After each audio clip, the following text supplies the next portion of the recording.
After the Great Flood, humanity began to grow and spread across the earth. At that time, all people spoke one language and shared the same words. As they journeyed east, they settled on a wide plain and decided to build a city. United by one voice and one purpose, they began to plan something ambitious, a tower that would reach the heavens. The people said to one another that they would make bricks and bake them thoroughly, using mortar instead of stone.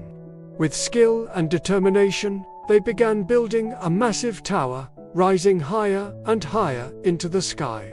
Their goal was not just to build a city, but to make a name for themselves and prevent being scattered across the earth. Pride and self-glory filled their hearts as they trusted in their own strength rather than in God.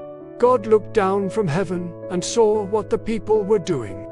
He recognized that because they were united and spoke the same language, nothing they planned would be impossible for them.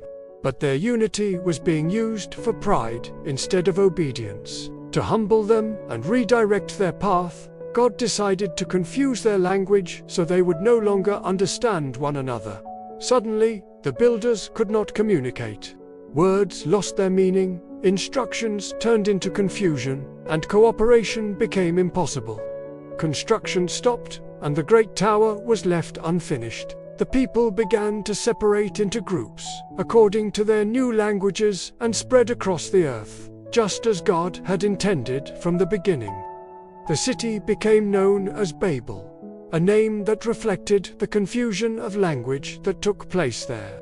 From that moment on, the world was filled with many languages and cultures, each unique and distinct. What began as an act of human pride ended as a lesson in humility and obedience. The story of the Tower of Babel reminds us that unity without humility can lead us away from God's purpose. It teaches that human ambition, when driven by pride, can bring division. But when guided by obedience and humility, it can lead to blessing. Even today, this ancient story speaks to the importance of placing God above our own desire for recognition and control.